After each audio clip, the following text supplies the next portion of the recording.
Halo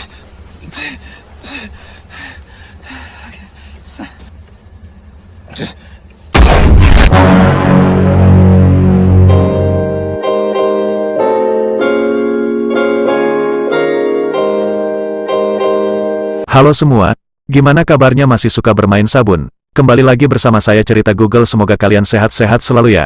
Kali ini saya akan merangkum sebuah film psikopat, berjudul Down Rank, tahun 2017, sebuah film menarik yang disutradarai oleh Ryuhei Kitamura, seorang sutradara asal Jepang yang karya-karyanya mungkin sudah pernah kalian tonton. Daripada banyak bergurau bacot gak jelas, langsung saja siapkan pose Anda yang nyaman untuk mendengarkan saya mendesah sampai akhir, dan ngecrot.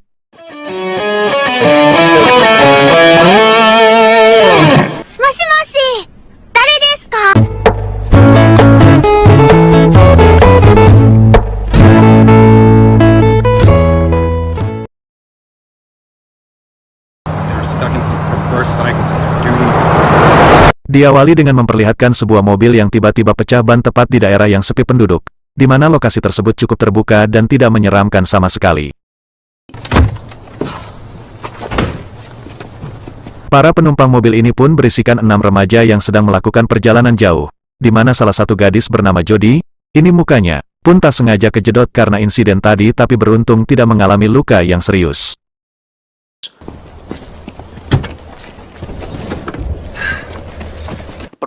Penumpang di mobil ini pun terdiri dari 3 perempuan dan 3 laki-laki. Mereka pun menunggu mobil yang lewat untuk meminta bantuan dan tumpangan, namun nampaknya jalur ini jarang sekali dilewati oleh para mengendara sehingga para lelaki terpaksa harus mengganti ban tersebut dengan ban serep.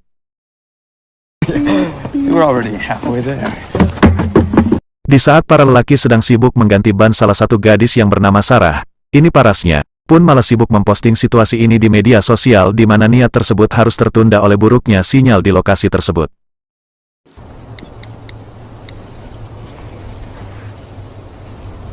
Ini adalah Jeff, satu-satunya pria berbadan tinggi besar yang masih berusaha untuk mengganti bannya, di mana saat para cewek sedang ngadem di samping mobil karena kepanasan dan satu lagi pergi ke semak-semak untuk kencing, Jeff pun terus mengerjakan bannya tersebut di bawah terik panas sinar matahari.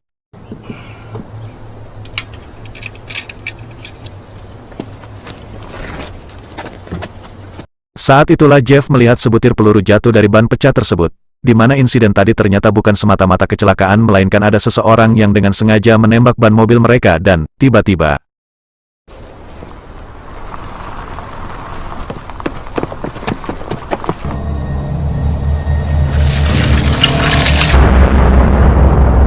ya, betapa terkejutnya Sarah melihat kondisi Jeff dalam keadaan kepala pecah, disusul dengan Sarah sendiri yang mengejutkan semua orang ketika ada tembakan hampir saja membuat bola matanya keluar, dan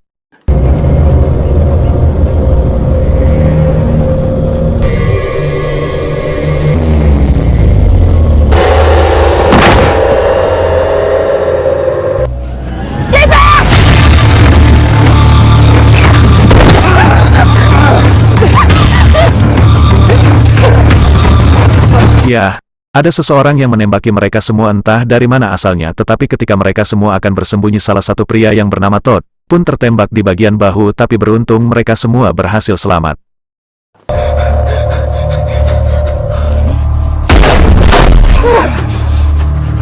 Tersisa 4 orang, yakni Jody, Karen, Todd dan satu pria yang bersembunyi di balik pohon mati yang bernama Eric. Eta bangetna, sebagai seorang anak dari keluarga militer, Karen ternyata paham jika si sniper menggunakan peredam yang membuat kecepatan pelurunya melambat dan tidak bisa menembus mobil ini, sehingga mereka akan cukup aman sementara berada di balik mobil tersebut. I grew up around guns. Eric yang ketakutan pun menyarankan mereka untuk lari secara bersamaan, berharap konsentrasi si sniper menjadi terpecah, namun hal itu tentu sangat beresiko tinggi karena bisa saja salah satu dari mereka akan tertembak sehingga usulan tersebut ditolak oleh yang lain, dan jikalaupun mereka bisa lari kemana, tempat ini begitu terbuka.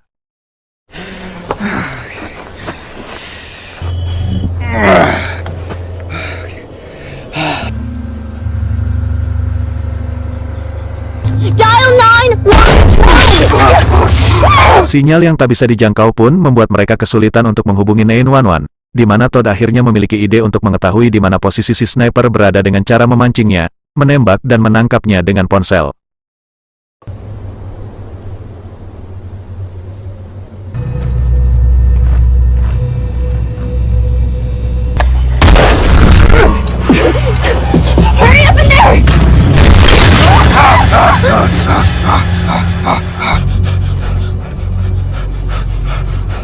Dan kita akhirnya akan melihat asal tembakan tersebut ternyata berasal dari atas pohon, di mana si sniper jelas memiliki kendali atas mereka semua, yang dengan kata lain si sniper tidak akan pernah membiarkan mereka lolos dan akan terus menunggu di sana sampai targetnya habis semua.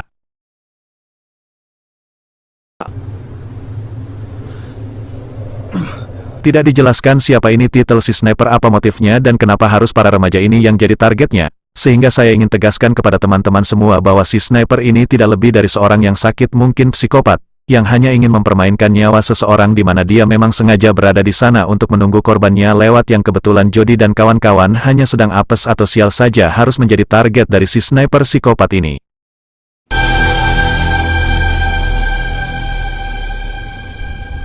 Terus bertahan di sini ternyata bukan ide yang bagus, karena selain terik panas sinar matahari yang semakin menyengat, mereka juga harus makan sesuatu untuk tetap berpikir waras dan tidak rese, sehingga Todd memiliki ide untuk mendapatkan sinyal, berharap di posisi lain sinyal akan muncul dengan cara menggerakkan mobilnya menggunakan kotak untuk mengganjal gas dan gigi mobil yang dinetralkan.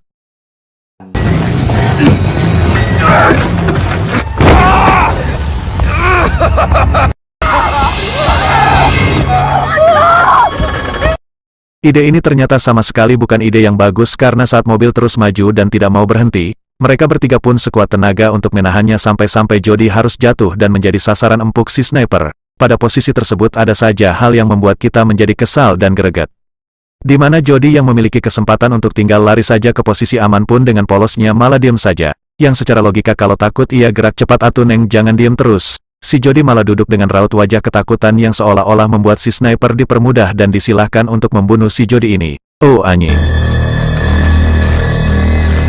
Saat itulah Karen mengetahui si sniper sedang mengisi peluru atau reload, di mana Karen segera teriak agar Jody langsung lari, yang hal itu juga dimanfaatkan oleh Eric untuk pindah posisi, yang dirinya harus tak sadarkan diri ketika dua peluru panas menghujam kedua kakinya.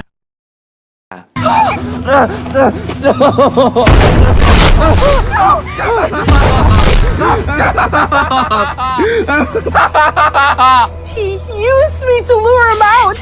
He used me to lure him out. Eric! Eric!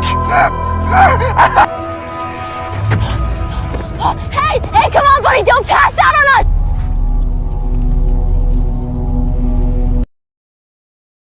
Saat waktu siang hari jelas matahari semakin menyengat, yang membuat mereka semua kehausan, sehingga sebotol air le mineral sedikit menyegarkan tenggorokan dan mengurangi resiko dehidrasi berkat air yang ada manis-manisnya gitu. Yang tanpa mereka semua ketahui si sniper sedang minum air juga sembari makan enak, dan hal itu jelas sebuah tindakan yang watados sekali melihat kondisi para korbannya yang sedang kelaparan dan kepanasan.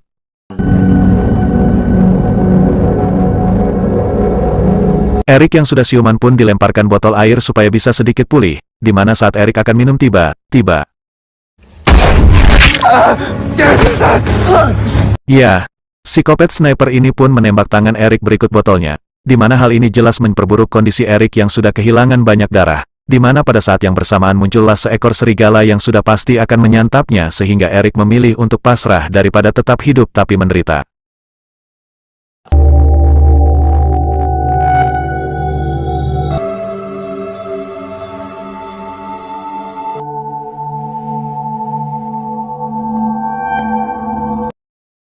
Berapa jam berlalu, hari semakin sore, bibir semakin kering, situasi masih seperti ini dan Jody masih sempat-sempatnya pipis tepat di samping Todd dan Karen. Yang hal itu wajar sih, daripada ditahan jadi penyakit ya sudah beser saja. Luka tembak pada bahunya ternyata membuat Todd kehilangan akal sehatnya dan pasrah sama seperti si Eric, di mana dia dengan santainya berdiri dan berjalan ke arah jasad Sarah, yang hal ini sengaja dibiarkan oleh si sniper yang tidak menembak Todd dan membiarkannya menikmati detik-detik terakhir kematiannya, dan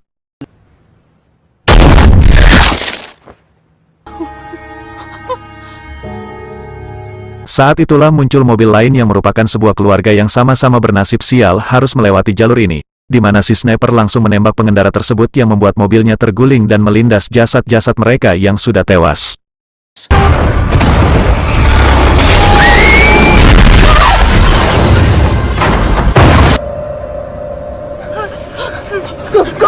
Kesempatan pun muncul ketika satu orang bapak-bapak berhasil selamat dari insiden itu, di mana Karen meneriaki si bapak untuk menghubungi 911, berharap ada sinyal di posisinya dan entah berhasil atau tidak, tapi tiba-tiba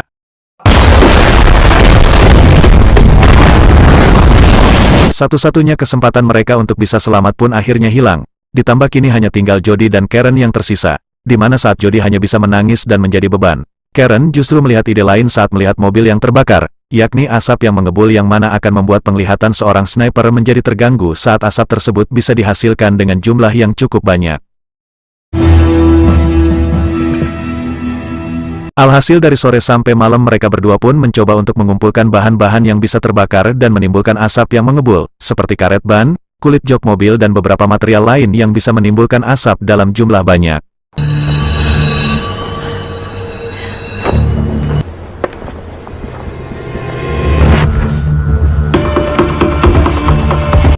Ketika mereka sudah membakarnya, saat itulah muncul mobil petugas yang ternyata bapak-bapak tadi berhasil menghubungi 911, yang mana peluang untuk selamat akhirnya bisa lebih besar dengan adanya para petugas yang siap untuk menghadapi si sniper psikopat tersebut.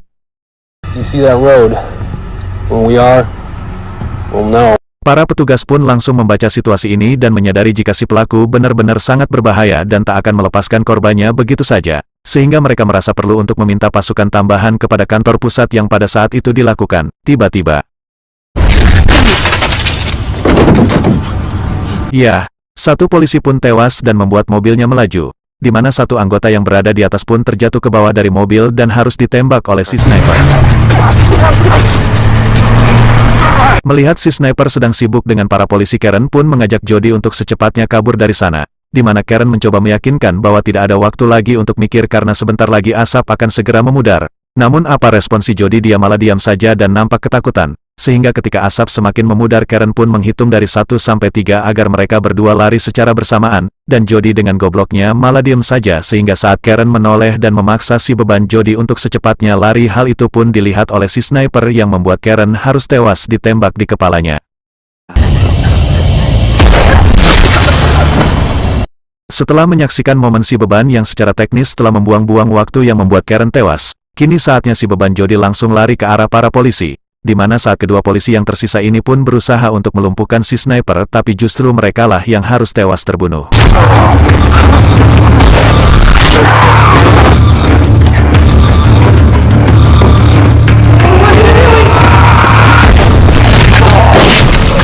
Tersisa si beban yang menaiki mobil polisi dan menginjak gas sekencang mungkin, di mana mobilnya berhasil menabrak pohon tempat si sniper bersemayam, yang hal itu membuat si sniper terjatuh dan bergelantungan di atas pohon.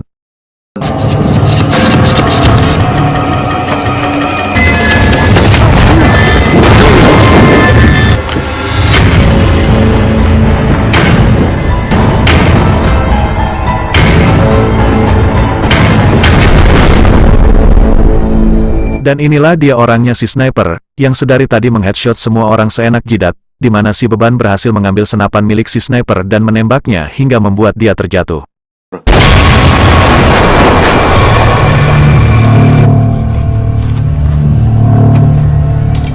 Saat itulah si beban melihat garis-garis pada popor senapannya, di mana garis-garis tersebut menandakan sudah berapa banyak korban yang telah dibunuhnya. Yang hal itu langsung membuat si beban terbayang wajah para sahabatnya yang sudah almarhum, dan dengan penuh emosi si beban pun memukul-mukul kepala si sniper dengan brutal dan tiba-tiba.